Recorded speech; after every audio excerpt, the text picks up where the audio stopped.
Hello, everyone. Welcome to Movie Talk with Nate and Daisy. Now, it's been a while since I've done a video, and I know anytime I'm thinking about watching a particular reviewer, and if I'm wondering whether or not I should even trust their opinion, I always think, well, what do they think of other films? What other films do they like or dislike? So today I'm going to go ahead and do a list of my top favorite films of all time, and then next week I'm going to do a list of films that I really don't like. Now, before I start this list, I have a few little disclaimers. One is comic book movies are unquestionably my favorite genre. I like other genres too, but comic book movies are definitely my favorite. And I could probably do a top 20 list of just comic book movies, but for the sake of having some variety, I limited myself to 5. So throughout this list, I'm only going to do 5 comic book movies. And also, sometimes there'll be more than one comic book movie that I like for the same reasons. And again, in those situations, I just choose one of them. Again, try to mix it up a little, trying to have some more variety. So there's a lot of films that I really do love that aren't going to be on this list, but again, just trying to get some variety in there. The other disclaimer. Shoot, what was the other disclaimer? Yeah, now I remember. Also, there's 2 ways you could classify a good movie, or at least I classify a good movie. One is, just something that is really creative, well crafted, well put together, and all that good stuff. And then another is just something that I personally like even if it's not that well put together, or even if it does have a lot of really glaring problems. Sometimes you just love a film anyways. So both of those types of film are going to be on this list. So again, variety. Alright, so the first on my list is a movie called The Watcher. This is a really interesting film, at least I think. It stars Keanu Reeves, and he's a serial killer. And I know that probably sounds completely ridiculous, but it works, at least in my opinion. It's really odd, it's really strange, but somehow it just works. And basically he's obsessed with this detective, and so he starts sending the detectives pictures of the person he's going to kill next. And the detective has so long, I think it's 24 hours. It's been a while since I've seen it, but anyways, he has so long to find the person before Keanu Reeves kills them. And it's really good, because this film was done in the 90s. And so obviously there was technology, but not technology like they have today. So it's actually very challenging for him to find the person in time. And I just thought there was a lot of really good suspense. It's a very clever idea. And it was just a lot of fun as a film. All right, so the next on my list is Taken.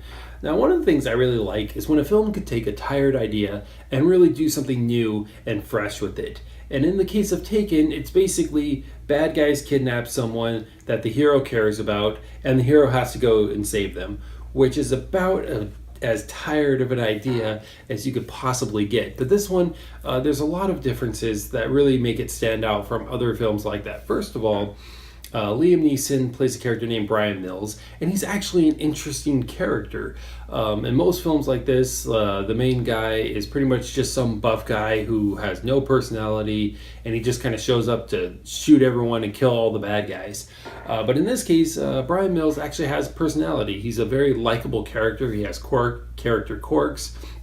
He spent a decent amount of time developing his character before the situation happens. And when you get invested in the character, you kind of care about what they're going through even more. I mean, obviously, anytime, a father is separated from a daughter, that's a sad thing, and you're going to want that to have a happy resolution. But again, when you actually care about the character, it makes it even more so.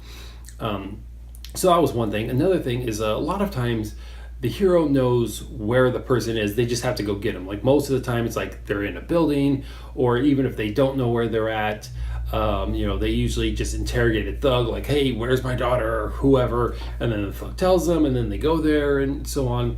But in this particular movie, a big part of it is him actually trying to find his daughter, and they do it in a very, very clever way. He just kind of goes through all these steps, he's very intelligent, and it's just a very well thought out, very believable that he would actually be able to find his daughter. So I found that very impressive. And then the third thing I liked was the action.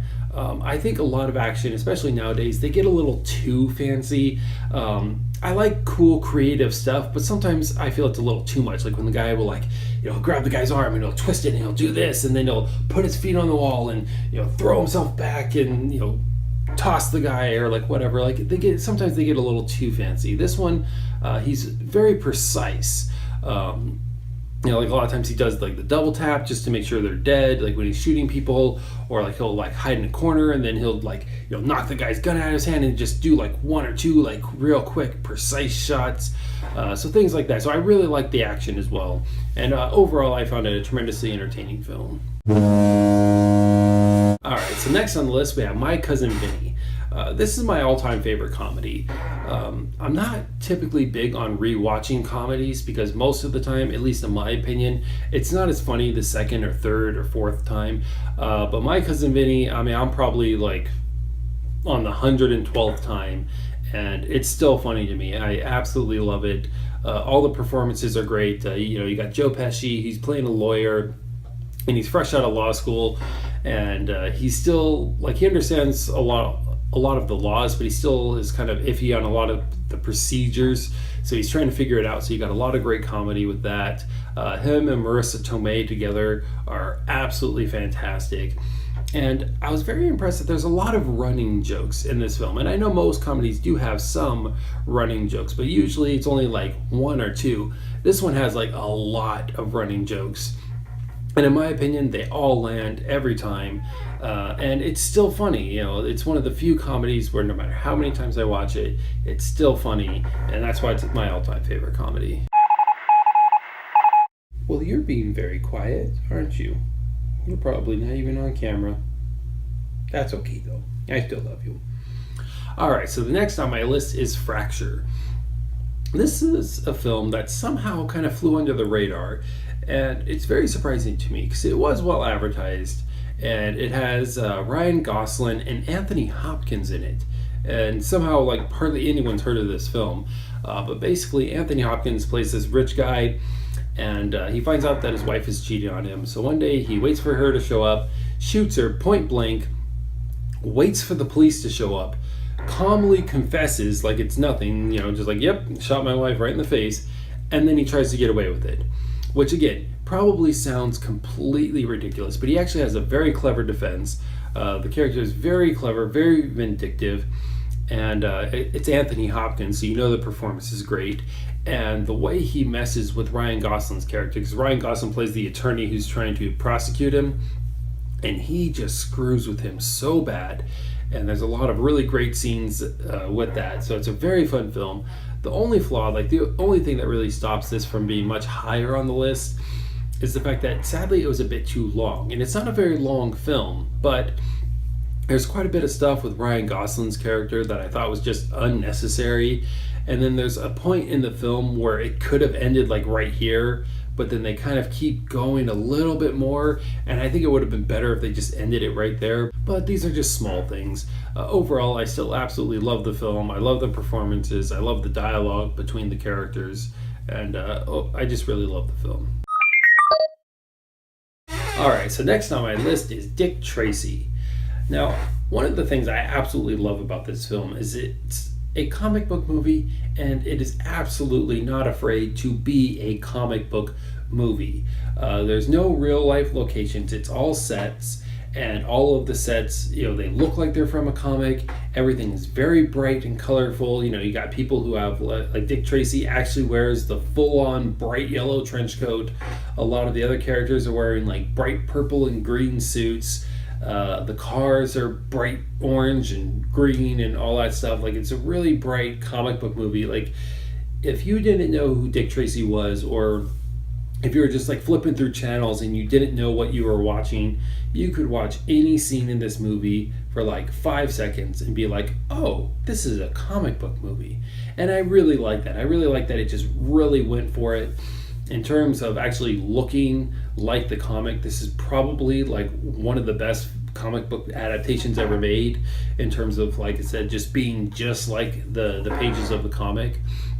And overall, it has a pretty good story, and I like a lot of the characters, like Bob Big Boy, not Bob Big Boy.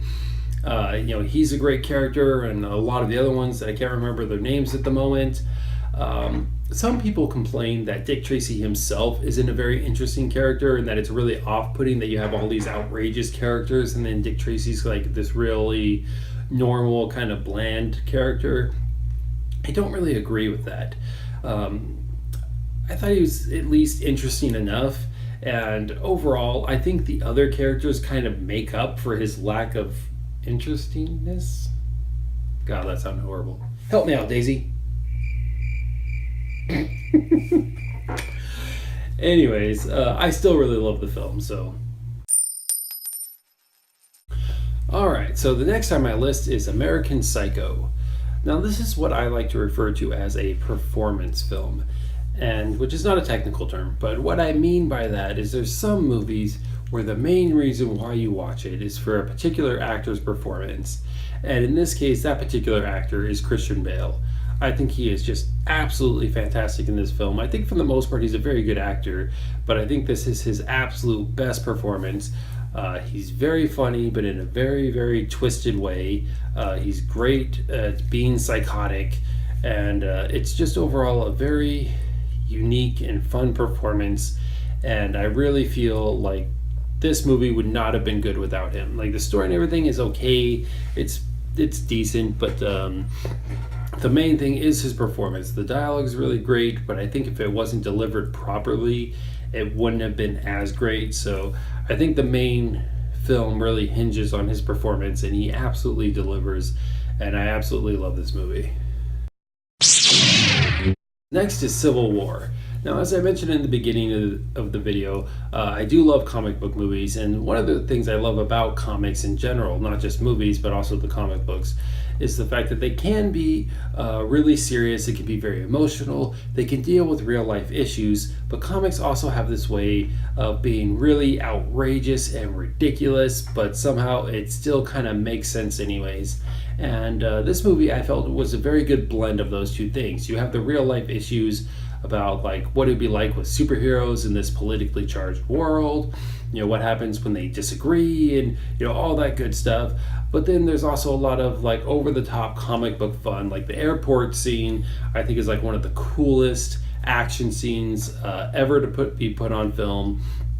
And I also really love the introduction of Spider-Man. This is actually my favorite version of Spider-Man, and I don't mean just Tom Holland, because I did like him in Homecoming, but I actually liked him more in this one for one main reason, and that is he is always talking, because that's something none of the other movies have really done. Like, they make Spider-Man quippy, and again, even in Homecoming, he has quips here and there, but in this one he's always talking, and that's one of his big personality traits, and that's one of the things that really allows him to defeat a lot of the villains, because a lot of times he's just talking and talking and talking, and they get so frustrated. They're like, oh my god, why won't you just shut up? And then they get distracted, and he uses that little opening, and a lot of times that's how he ends up winning. So I thought it was really great that this is the first Spider-Man that we've gotten, sadly the only Spider-Man so far that we've gotten where he's just always talking, and I thought that was really great too. And then of course there's a great twist at the end, like when you find out that this guy's plan is not to destroy the Avengers but to have them destroy themselves, which I think is a very clever and brilliant idea. I think the guy is very underrated as a villain. I know like a lot of people are like, oh, well, his character wasn't really necessary, and maybe not, but I still think he really added something great, and he was a very clever villain, and I think he's very underrated. So, but overall, I really like it because of the real life issues and because of the good over the top comic book fun as well. So, all right, so next we have Hot Fuzz. Now, this one, I said My Cousin Vinny was my favorite comedy. This is probably more of a comedy action, even though there's not a whole lot of action in it. I would still consider it a comedy action movie, and it's just a lot of fun. And I think everything in the beginning, like with him, Sergeant Angel is like so serious about his job, and everyone else is so ridiculously laid back. I think the contrast works really well. I think a lot of the comedy lands. And then at the end, the action I thought was a lot of fun, and a little over the top, but they're kind of making fun of like certain cliches and all that. So I really like that. I also liked the twist when you find out like what's really going on, the whole greater good thing. I thought was really clever, really fun, and just overall, it's just a ton of fun all the way through. So that's why I really like this film. All right, so next we have Fargo. This is a movie that I mainly like for the dialogue. There's a lot of really, really great dialogue in this film. And I know when most people talk about great dialogue films, they're usually talking about a Quentin Tarantino film. However, I personally don't think he's that good.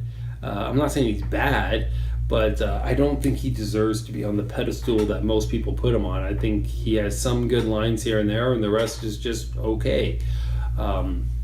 But this one, I felt the dialogue was really good all the way through. Also, it has a lot of really good actors. Steve Buscemi's in it, and his character is hilarious. And there's the main actress. Her name, I believe, is Frances McDormand. If I'm wrong about that, I'll correct myself on the screen, but I'm pretty sure that's her name. And she is fantastic. And this is the thing.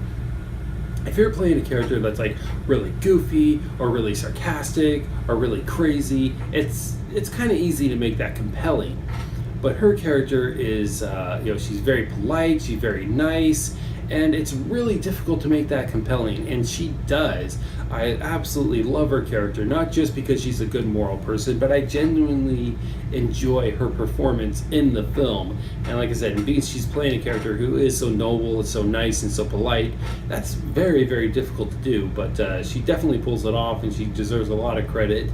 And that, combined with the dialogue, I just really love watching this movie.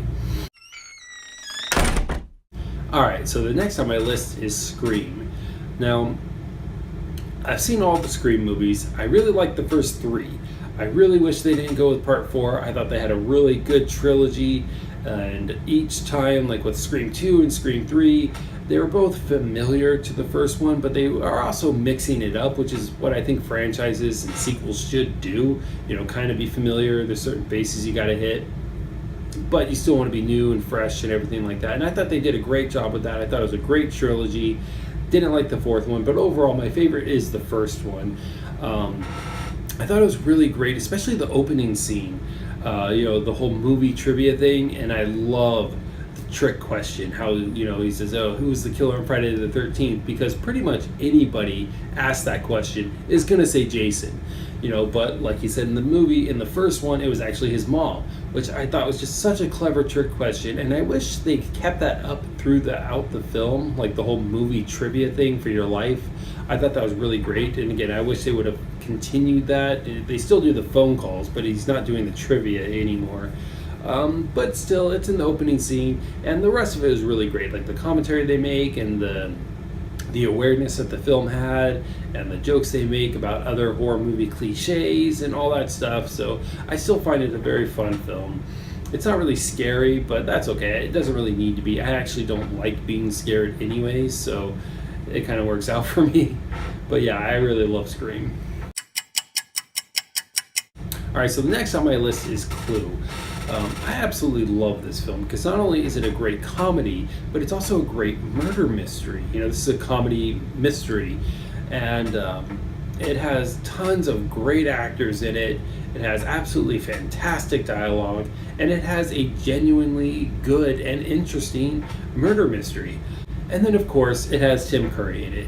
And it's funny because I haven't seen every Tim Curry film, but every one I've seen, he's always the best part of every movie he's in. And this one is no exception. And that is really saying something because, again, there's a lot of other really great things about this film. But somehow Tim Curry just turned it up to 11, and he ended up completely stealing the show. He is the best part of this movie, which, again, is really saying something because the rest of the movie is fantastic as well. Alright, so the next on my list is Wonder Woman! Pew, pew, pew. Oh, you poor thing, you're so miserable. I'm sorry. I absolutely loved this film, and there's several things I like about it. One is, even though the story isn't necessarily complex, I felt it was still a very good story that had a good combination of things. Like, there's a lot of funny parts, there's a lot of genuinely emotional parts, there's a lot of really good action. So I felt it had a really good balance of a lot of different things. And I also feel that Wonder Woman herself was an incredibly well balanced character. You know, she's very smart, but this is her first time in our world, so she's also a little naive. You know, she's very powerful, but she's not invulnerable. You know, she's very heartfelt and genuine and warm, but she's not afraid to fight. She has her beliefs and she's willing to stand by her beliefs, but she's not completely unwilling to change her mind.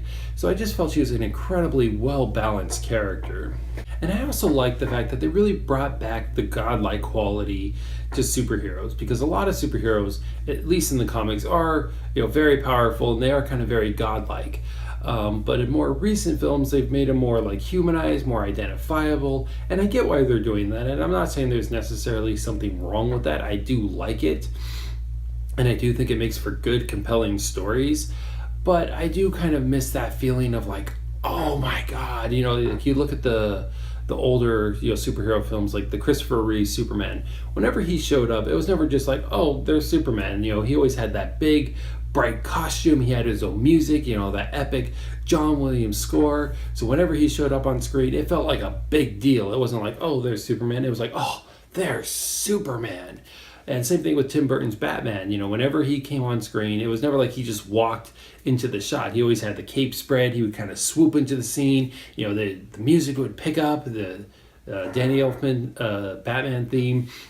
And again, it felt like a big deal. Like, oh, there's Batman.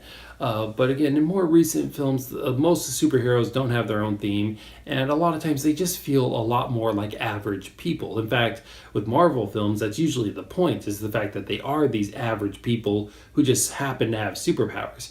And again, not that there's anything wrong with this. I do like it. Again, it's good, compelling storytelling, but I did sort of miss the epicness of it, you know, and this one really nails that. When she comes on screen, especially in that no man's land scene, you know, she's not just some chick who could fight. She is Wonder Woman. You know, they set it up very well. They have great music with it, and she just really feels like a big deal. Like, wow, this is a great superhero. And that's something I feel has been missing from a lot of other films, and I really, really like that this film brought that back. And so hopefully they'll do that more. All right, so next on my list is Beetlejuice. This is just an absolutely fun film. I love Tim Burton's style, at least in his older movies. In some of his newer movies, it's mostly CG, and I don't think it's as good. But in his older movies, I really loved his style. I love the music, the atmosphere, the whole world he created, like how there's this whole world of like the recently deceased, and, you know, the handbook for the recently deceased, and, you know, they have a case handler and just all that stuff. I thought was tremendously interesting. And then, of course, you have Michael Keaton playing Beetlejuice, which I think is one of the greatest performances of all time. He is just absolutely electric every second he's on screen. He's only in the movie for like 15 minutes, but with that 15 minutes alone, he was able to create an iconic film character. Because at that time when that film came out, there was no other Beetlejuice in the world. There was no book, there was no comic, there was no TV show. Literally, the only Beetlejuice that existed in the world was Michael Keaton's 15 minutes of screen time. And with that alone, he created an iconic film character. That was enough to make that character iconic. And I don't really think any other actor has done that. So yeah, I love the story, I love his performance, I love the world, I love the music. I just love everything about this movie. Alright, so the next on my list is Saw. Now, not only do I think this is just a really good, well put together movie, it actually has a special significance to me because I'm a filmmaker myself, and when I was trying to make my first movie, I didn't have any money, so I just kept thinking like, okay, just low budget, low budget, low budget. And, you know, some of the original scripts were basically just dialogue, like I wasn't even going to try to film anything that would be considered like fancy or difficult or anything like that. But then when I saw and I learned that this was actually a pretty low budget film. It was only like 1.2 million, but it looks like a normal 10-15 million dollar movie. And, you know, when I watched the behind the scenes footage and I was able to see how they were able to do so much with so little, it really inspired me to just go for it. I was like, you know what, I'm just going to write the movie that I want to, you know, film. And if there's a scene that I think of that I just absolutely can't film, then I'll figure out a way around it. I'll write a different scene or I'll figure out something else. And to my credit, I was actually able to film every scene I wrote. And this film really inspired me to take that chance and to really push myself. So it does have a special significance as well, aside from just being a great film, which it is. Alright, so the next on my list is Sin City. And similar to Dick Tracy, this one looks just like the comic. It is absolutely uncanny. And I really love the style. Like, I love the black and white mixed with the color mixed in. And I love the atmosphere, the music. They got a lot of really great actors giving a lot of really great performances. The dialogue was really great. And I felt the stories were very unique. Like, I honestly cannot think of any other movie or story where I could tell someone like, oh yeah, Sin City is kind of like this, or it's kind of like this. It really is like its own unique thing. And I felt they really got the best stories for this movie, because it's a collection of 3, technically 4 stories. And I think they are the absolute best Sin City stories. I've read quite a few of the comics, and I watched the other movie, like the sequel movie. And yeah, I feel this movie had the absolute best of the best, and they're all in one movie, which is great. And so yeah, it's really fantastic. It's really unique. The dialogue is out of this world good, and I love Marv. He's one of my favorite characters of all time, and yeah, it's just great. All right, so next we have Inside Out. Now, I'm a huge Pixar fan. I pretty much like all their stuff. However, I feel Inside Out is their absolute best film. I love how they go into the brain, and how there's all these like different things. Like, there's like the land of imagination, the land of goofiness, and all that stuff. Like the way they explain how memories work, and how you have random things pop in your head, and all of that stuff. I thought it was really great, really fantastic. And I also loved the moral of the story, about the importance of sadness, which is something that I never thought would be a moral in any story, not just a kid's film, but any story. It's something I never really thought of, but as soon as it happened, I was like, you know what, it actually is a good thing to just let yourself be sad every once in a while, like you need it. And I thought that was just really great, really clever idea. And I love how mature it was, because when all the lands get destroyed, like the land of imagination, the land of goofiness, all that, and then when the imaginary friend, when he kind of like turns to dust and everything like that, I thought for sure they were going to come up with some cheesy way to like just bring it all back, because that's typically what a kid's film would do. But this one was actually very mature and said, no, that's just what happens. As you grow up, you change, you forget things. There are part of you that die, and that's okay, because that's just part of growing up. And I thought that was really mature for the film to stay that and to stick with that. And then just everything else, like I said, all the things in the brain, the train of thought was extremely clever. It was just a very well put together, insanely creative film, and I just absolutely loved it. All right, so the next on my list is Birdman. Similar to Taken, this is a very tired idea. It's basically, a guy who was famous before, kind of fell out of fame, and now he's trying to reclaim his fame. It's been done a million times, but I felt this one was done in a very unique way. The dialogue is fantastic, and a lot of the references they make to Hollywood and the industry and everything I thought were really funny. The performances are great, and it all looks like one shot. There's no cuts, just everything looks like one shot, and it may not sound like that's really significant, but it is, because most of it takes place backstage, and since there's no cuts, like the camera just kind of moves around, you kind of feel like you're actually backstage, like kind of watching all of this unfold. So it really does create a unique experience. And just overall, I feel this is probably like one of the most well-directed films of all time. Like, again, the dialogue is just great. It has a lot of really clever ideas. All of the actors are very well-directed. It's one of the few films where I can honestly say that absolutely everybody gives a good performance. Most of which exceptional performances, such as Michael Keaton in it and Edward Norton. They give exceptional performances. Everyone else is still really good, and just the amount of planning and creativity it took to make it look like one shot is just absolutely off the chain. So yeah, I think this is probably like one of the most well-directed films of all time. All right, we're getting towards the end here. Next on my list is Psycho. I don't think I really need to defend this too much. It's an absolute classic, but I think the main reason why I like it is because, similar to Saw, it's also had a huge influence on the way I make film.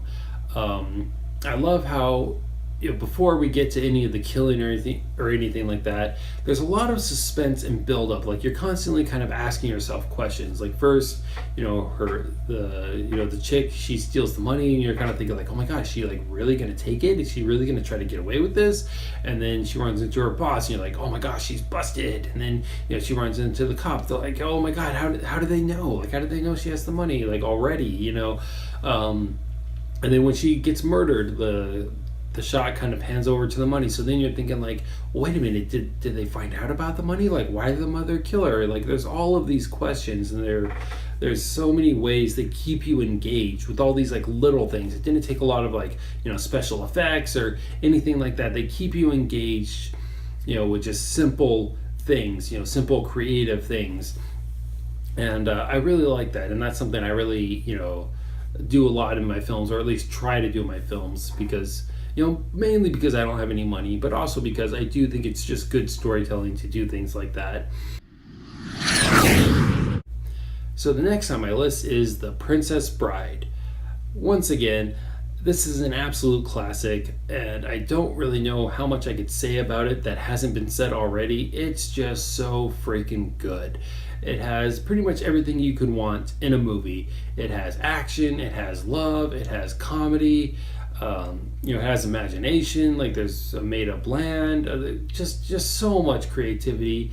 It's extremely quotable, and it's just a ton of fun. Again, like, I don't really know how much I could say that hasn't been said a million times already. It's just so freaking good.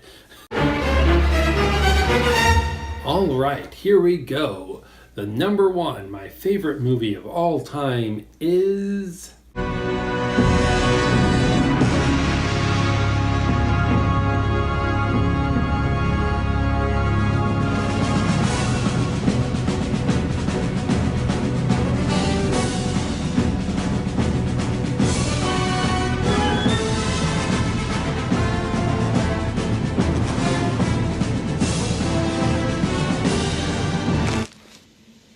Batman.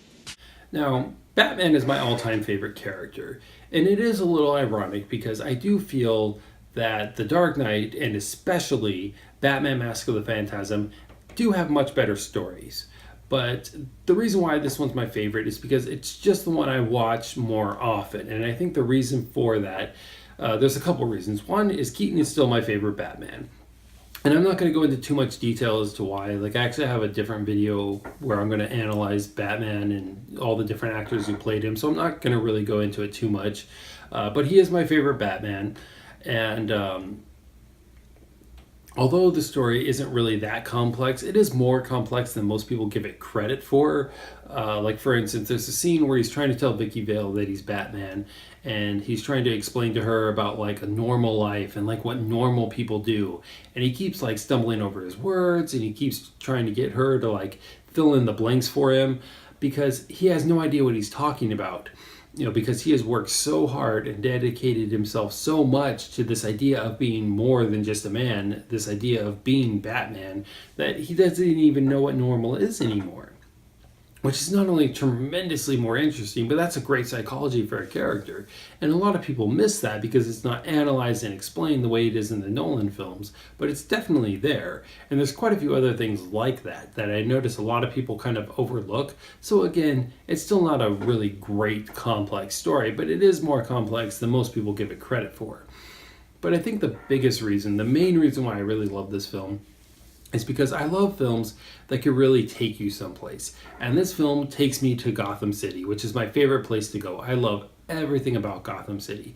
I love how dark it is. I love the architecture. I love the atmosphere, the music, everything. And I feel this film just captures it all absolutely perfectly. Again, the animated series did it very well, but there's just something about it being real, like with real actors on real sets, not CG backdrops. Again, it's real actors on real sets with things that are actually there in front of your face. In my opinion, it just creates an experience that CG or animation just cannot replicate. It just sucks you in more. At least it does with me.